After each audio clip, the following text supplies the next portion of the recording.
আসসালামু আলাইকুম। হিসাব বিজ্ঞান ধারাবাহিক টিউটোরিয়াল পর্বে আজ দ্বিতীয় পর্বে সবাইকে স্বাগতম।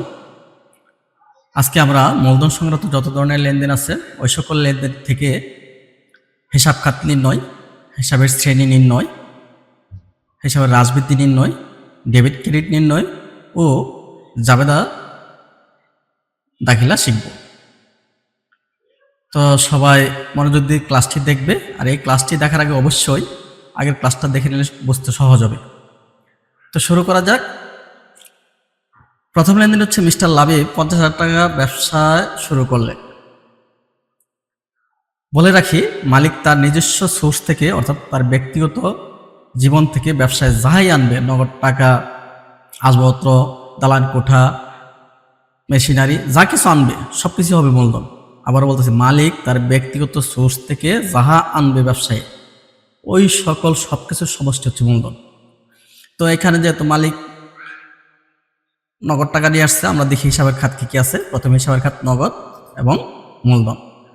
নগদ টাকা ব্যবসার জন্য সম্পদ, আর এটা ব্যবসায় যেহেতু টাকা আসছে, ব্যবসায়ীর দৃষ্টিকোণ থেকে নগদ টাকা নামক সম্পদ বৃদ্ধি পাইছে। আর আমরা জানি সম্পদ, খরচ, উত্তোলন যদি বৃদ্ধি পায় তাহলে ডেবিট।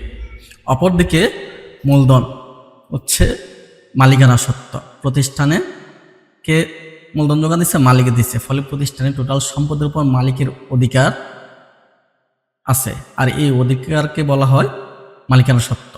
আর প্রতিষ্ঠানে যেহেতু মূলধন দেওয়া হয়েছে অর্থাৎ মালিক টাকা দিচ্ছে, ফলে প্রতিষ্ঠানের উপর মালিকানা সত্ত্ব বৃদ্ধি পাইছে। আর আমরা যেন জানি মালিকানা সত্ত্ব বৃদ্ধি পেলে ক্রেডিট।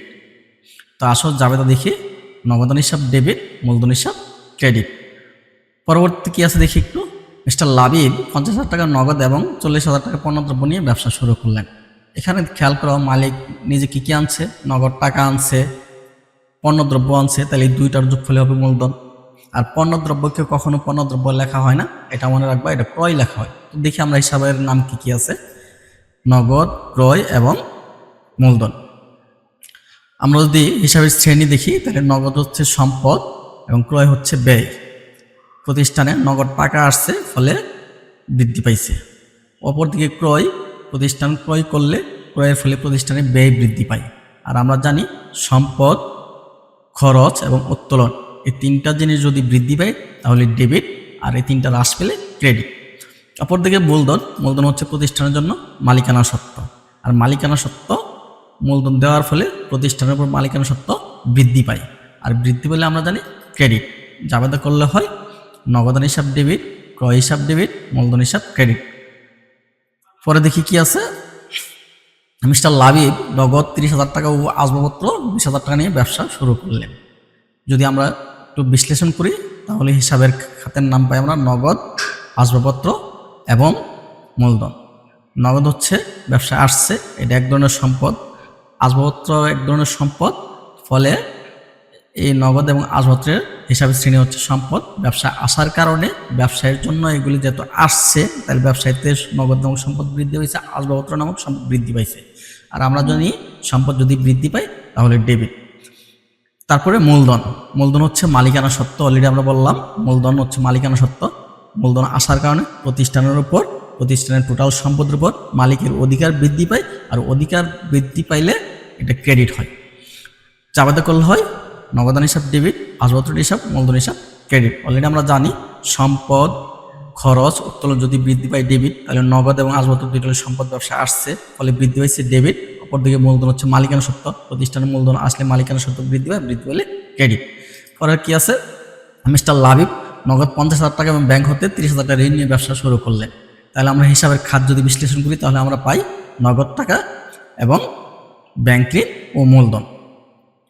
তো নগদ ব্যবসার টাকা আসছে, ফলে কি সম্পদ, এটা হচ্ছে এক ধরনের সম্পদ, এবং ব্যবসা আসার কারণে এটা নগদ নামক সম্পদ বৃদ্ধি পাইছে।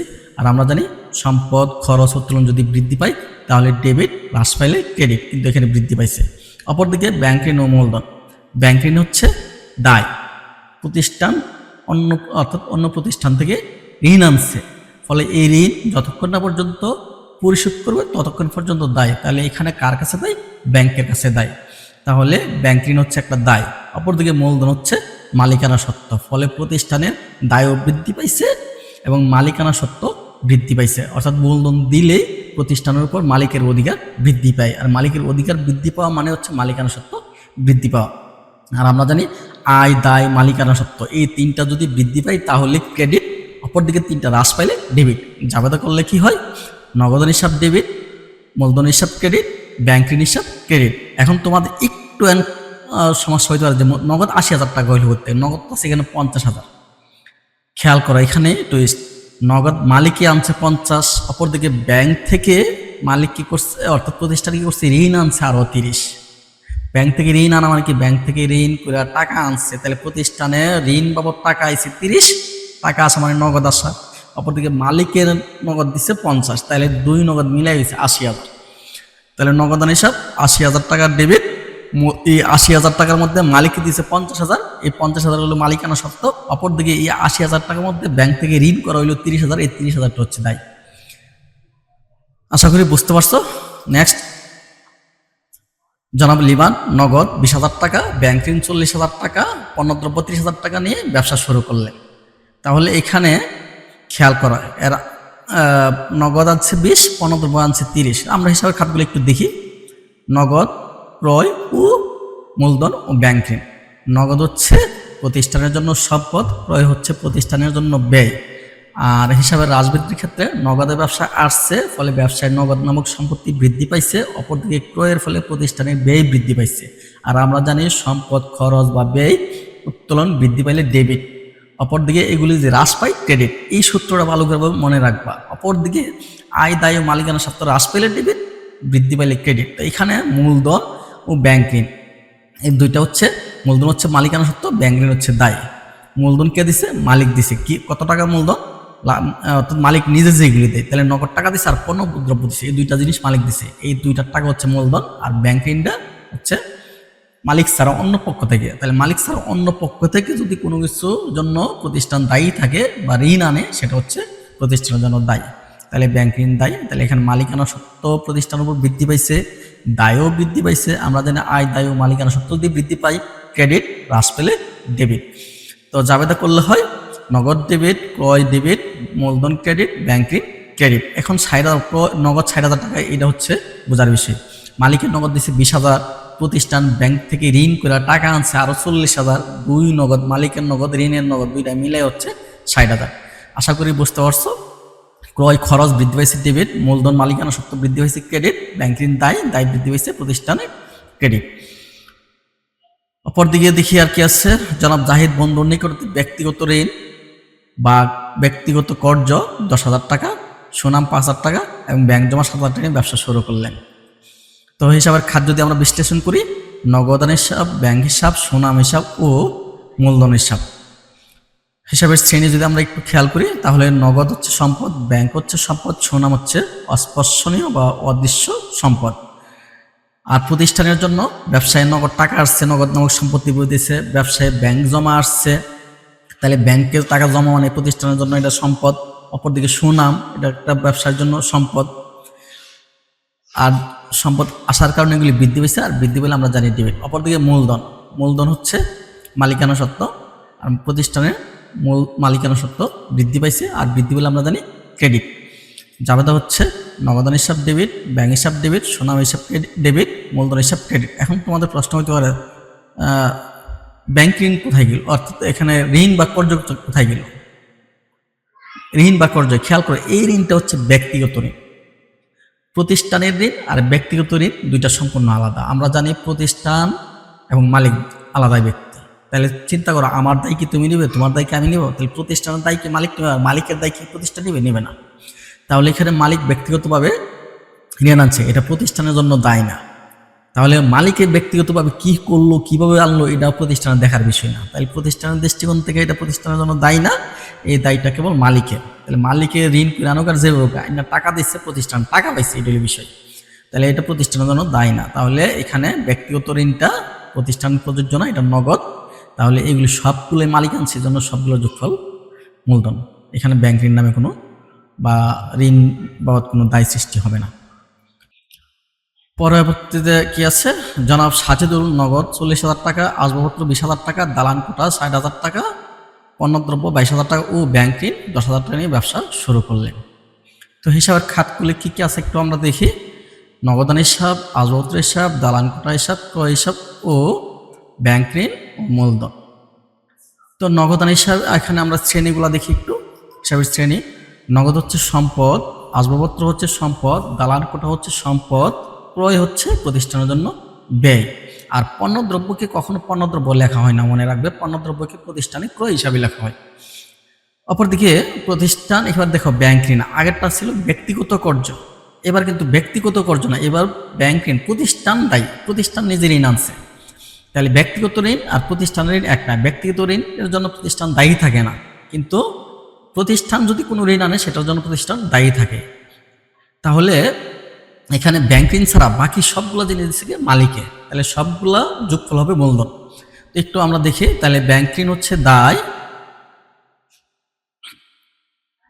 আচ্ছা, এটা একটু পরে আসে। তাহলে এখন আমরা উপরেরগুলো দেখি। নগদ সম্পদ বৃদ্ধি পাইছে, আসবাবপত্র ব্যয়, আসবাবপত্র সম্পদ বৃদ্ধি পাইছে, দালান কোঠা সম্পদ বৃদ্ধি পাইছে, ক্রয় ব্যয় বৃদ্ধি পাইছে। কারণ হচ্ছে সকল সম্পদ ব্যবসায় আসছে, আসার কারণে বৃদ্ধি পাইছে। অপরদিকে ক্রয় প্রতিষ্ঠানের জন্য ব্যয়, ক্রয় করলে ব্যয় বাড়ে, এই জন্য ব্যয় বৃদ্ধি।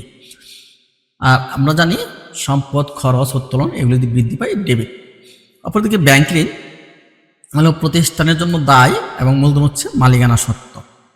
এই দায়ের কারণে, অর্থাৎ ব্যাংক ঋণের কারণে প্রতিষ্ঠানের দায় বৃদ্ধি পাইছে, অপরদিকে মূলধনের কারণে প্রতিষ্ঠানের উপর মালিকানা সত্ত্ব বৃদ্ধি পাইছে। আর আমরা জানি দায়, মালিকানা সত্ত্ব ও আয় যদি বৃদ্ধি পায় তাহলে ক্রেডিট। জাবেদা করলে হয় নগদ ডেবিট, আসবাবপত্র ডেবিট, দালান কোঠা ডেবিট, ক্রয় ডেবিট, মূলধন ক্রেডিট, ব্যাংক ঋণ ক্রেডিট।